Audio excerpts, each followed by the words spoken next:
In this video, I'm going to dissect my thoughts on who the Eagles are playing in 2024, a bit more in depth than I normally have. And we're going to see whether or not I think that the Eagles can be a successful team in 2024. Obviously, a lot goes into it. As we saw, the Eagles started off being one of the best teams in the NFL, especially when they beat the Cowboys, went on a bye and then beat the Chiefs and then beat the Bills. And they beat other good teams in that stretch too, such as the Dolphins and honestly the Buccaneers as well. And what you got to think about for the Philadelphia Eagles was how in 2023 they didn't seem like their 2022 version of themselves. Obviously 2022 people called the Eagles frauds, but there really was no basis for that. Unlike 2023 where it was easy to do so. The Eagles never felt like the same that they have all season.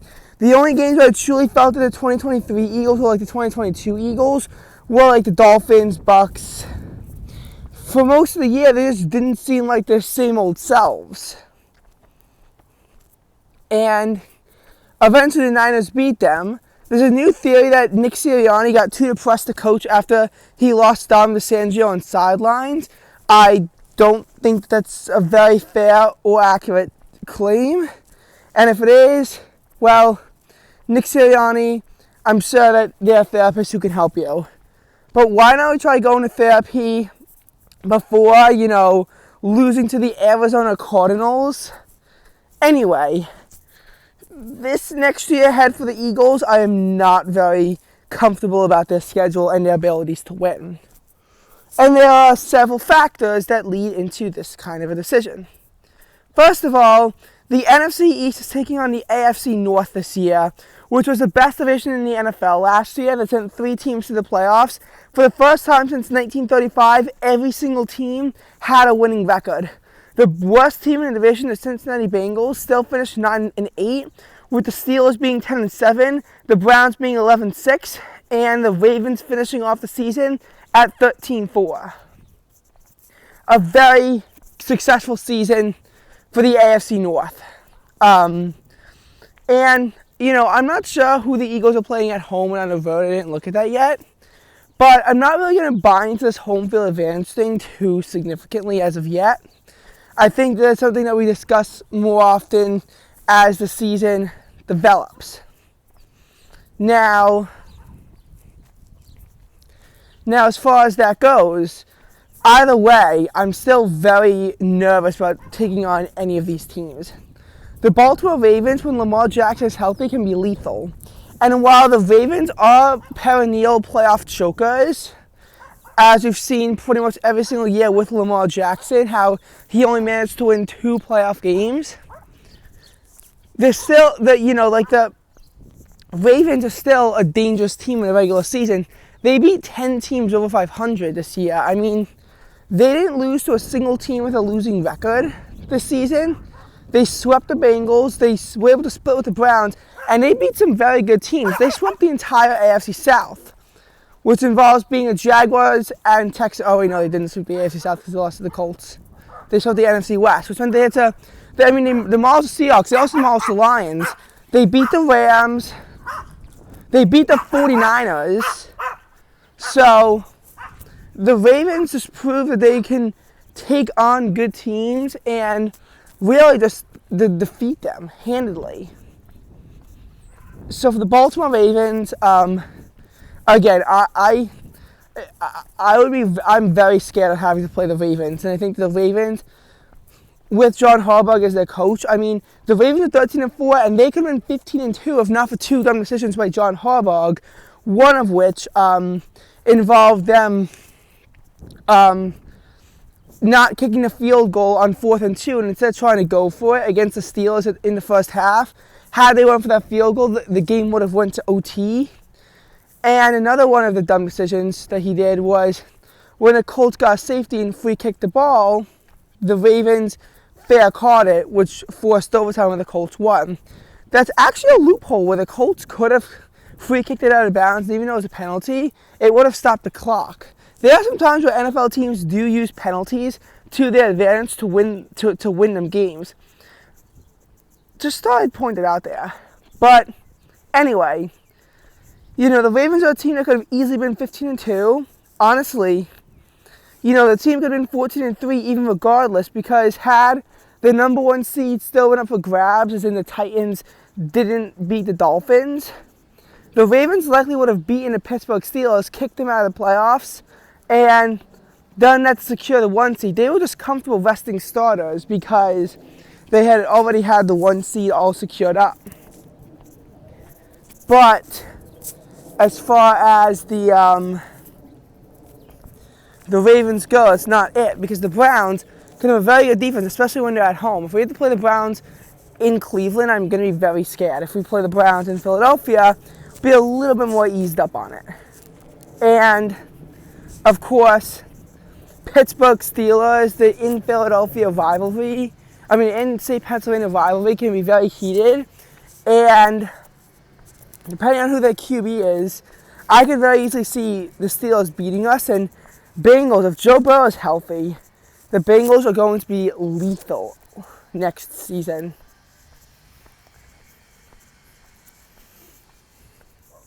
So, yeah, that's that. That's why I'm scared of the AFC North.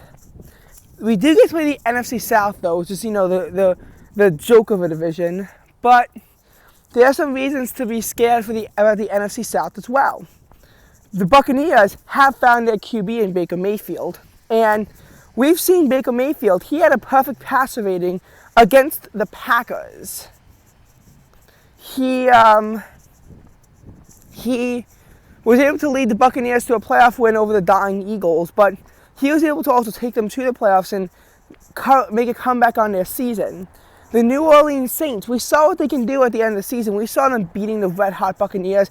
We saw them dropping 48 points on the Atlanta Falcons. When Dennis Allen actually coaches competently, the New Orleans Saints can actually be a good team, and I could see them ending their 3-year playoff drought this year. I could see the Saints being a good team that the Eagles have to worry very much about.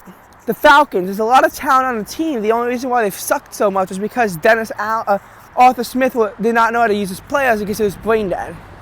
But now that he's gone and they have a new head coach, Falcons could be a dangerous threat. I'm not taking the Panthers seriously, but that's a lot of teams we have to worry about already. For our AFC Interconference matchup this year, we take on the Jacksonville Jaguars, a team that was very potent until they fell off a cliff, similar to the Eagles. So we had the collapsing Eagles and the collapsing Jaguars. And obviously, the Eagles and Jaguars both had horrible ends to the season. I want to say the Jaguars' end to the season might have been a little bit better than the Eagles, but on the other hand, the Jaguars missed out on the playoffs entirely.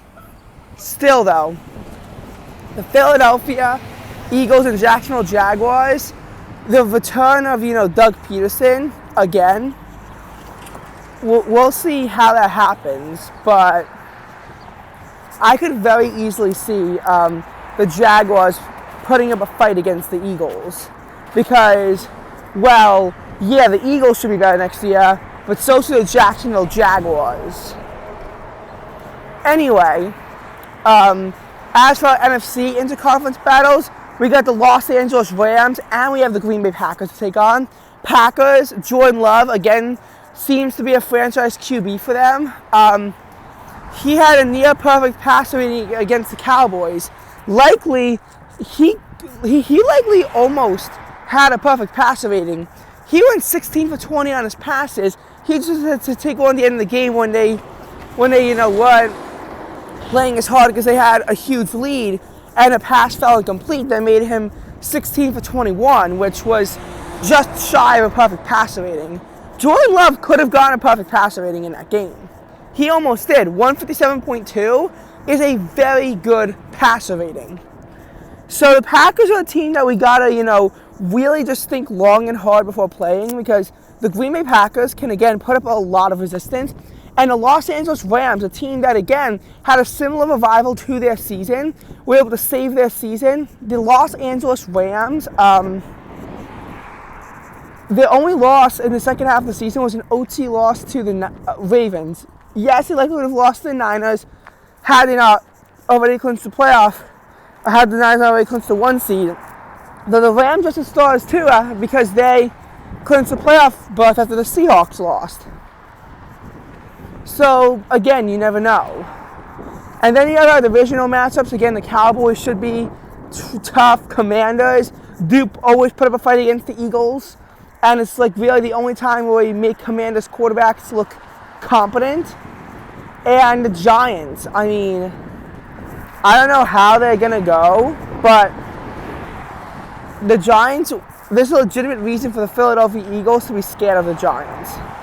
And now you have to compare, to like what other teams in the division are facing, if we want to think about it. Because yes, they're all taking on the AFC North, they're all taking on the NFC South.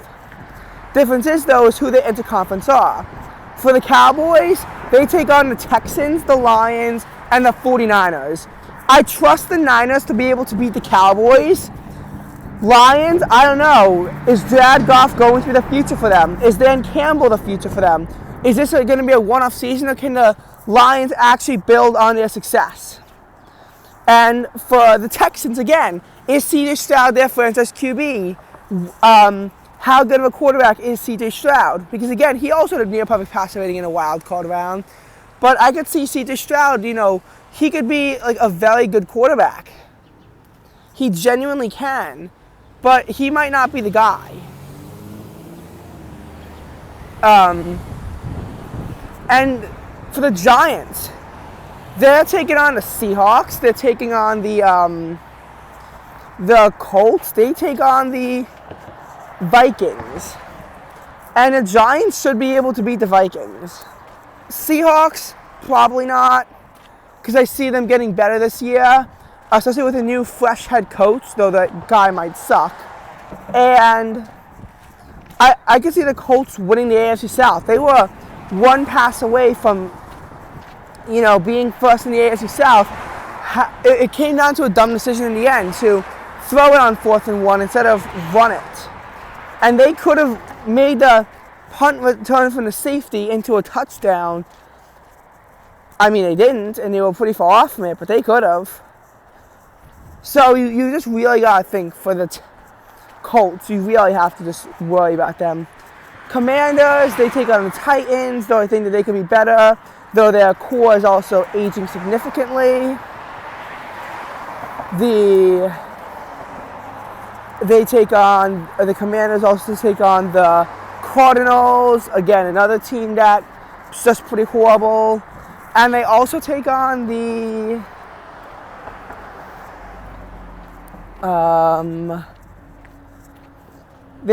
Bears, which could be tough for them, actually. The Bears improve on themselves significantly in the future.